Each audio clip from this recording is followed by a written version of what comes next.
G'day folks, it's day 7 I think, and I'm in Boulia heading up to Mount Isa. So I'm going to be paralleling the Queensland Northern Territory border.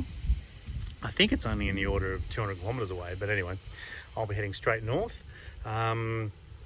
Should be a simple run. It's only 305 kilometres today, but just found out that the temperature today is going to be 38 degrees. So I'll be stocking up on water. I think my first fuel stop is at 159 k's, so it shouldn't be a problem, and should be pretty smooth. It's 9:30 now. 20 past 9 now, but I'll hit the ground now so that I'm trying to get in front of the heat. So let's say 4 hours from 10 o'clock, 2 o'clock. So should be good. Anyway, I'll hit the road and let you know how I go. Cheers, guys.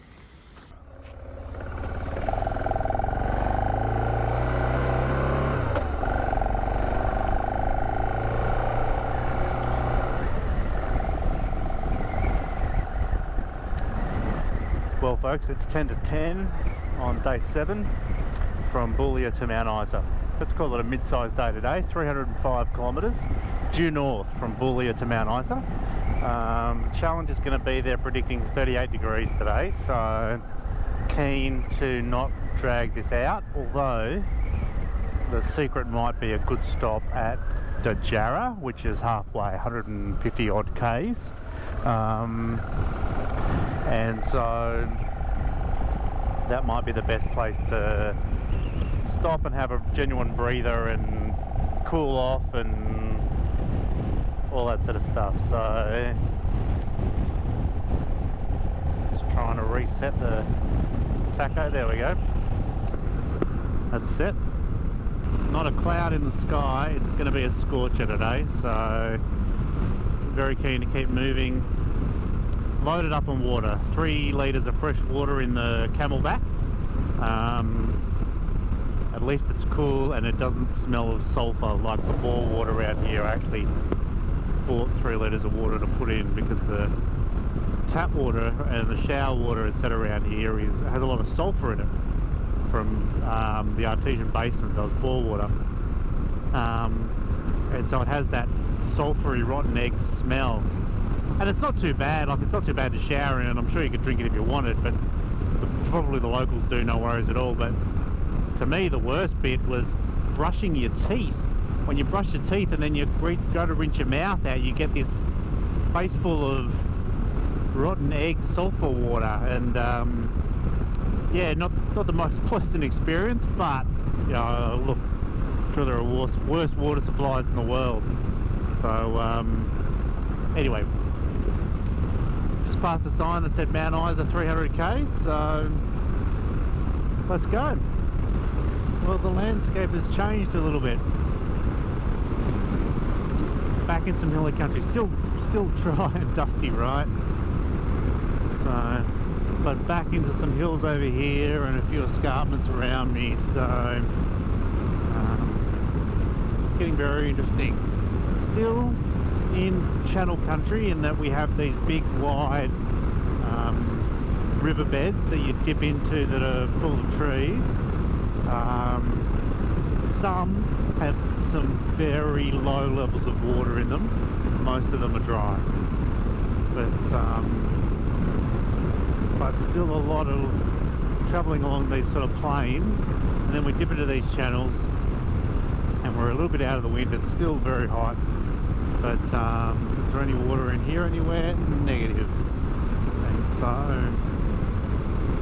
these can be 10 metres wide or 100 metres wide, or you tend to go through them in patches here. So we'll go through another one little here, and then there'll be a long stem with not much at all, just back up on the plain. So what's this cow doing? Not much, thankfully.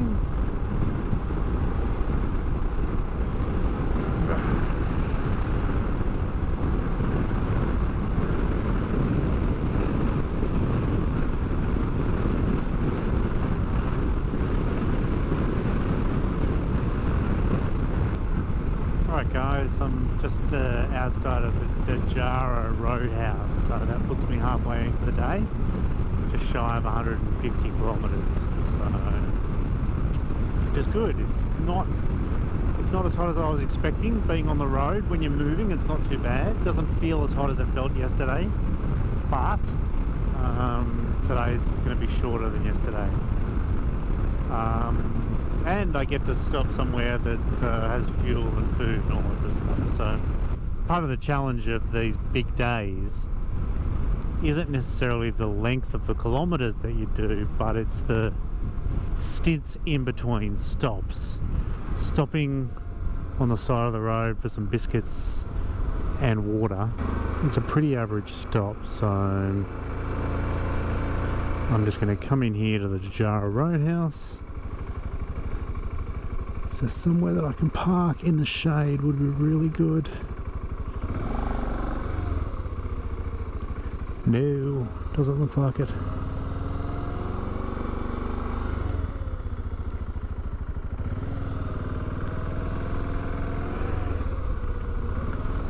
Park down here in those trees.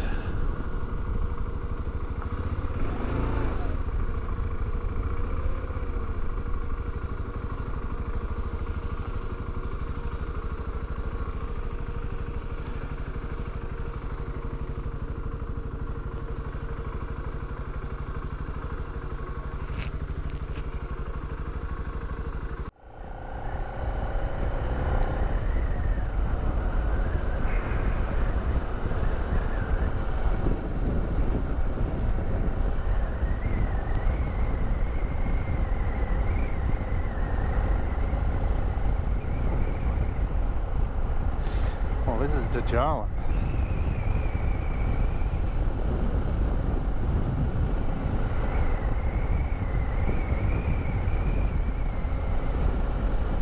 Bit of a muster or gymkhana or etc. on, so a few people about. One of the guys was saying that Dajara used to be the biggest cattle yards in the world. And so they used to take cattle from all over Western Australia and the Northern Territory into Dajara and put them on the train, and from there they could get them out to the ports on the east coast and get them sold internationally. So bigger than even the biggest in the US apparently.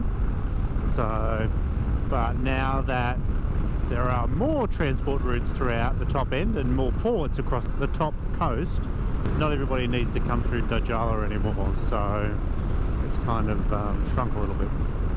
Anyway, in the second half of today's journey, 150 k's to Mount Isa. The advice from Boulia was to be a little bit careful on this section of the road. The road up to Dajara was quite smooth and open.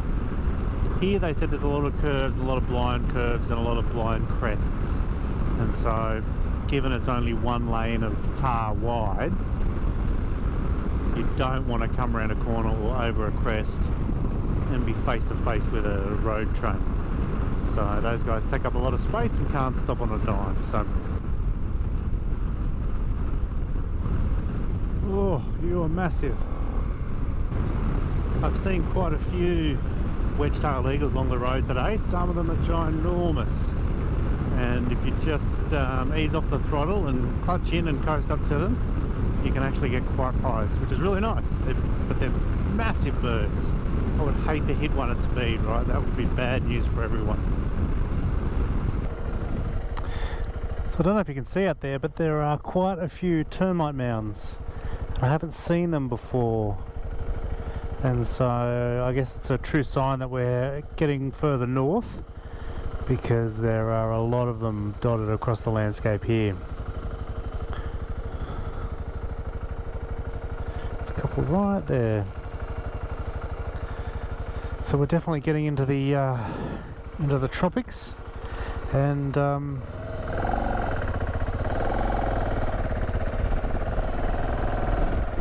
yeah, just another sign that the landscape is changing, I guess.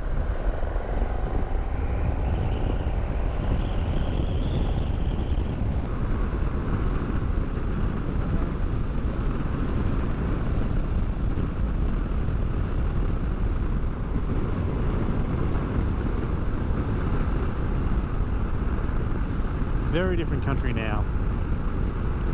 We're in sort of the savannah sort of plains of sparse trees and very dry flat country, and now we're crossing a range that the trees are a little bit more dense, still very dry.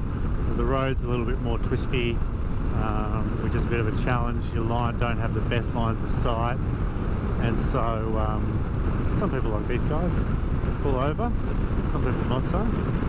But yeah, still very warm, and I am about 5 k's out of Mount Isa. I suspect that that's the smokestack on the horizon, unless there's more giant smokestacks in this part of the world. I don't know, but over there we'll see.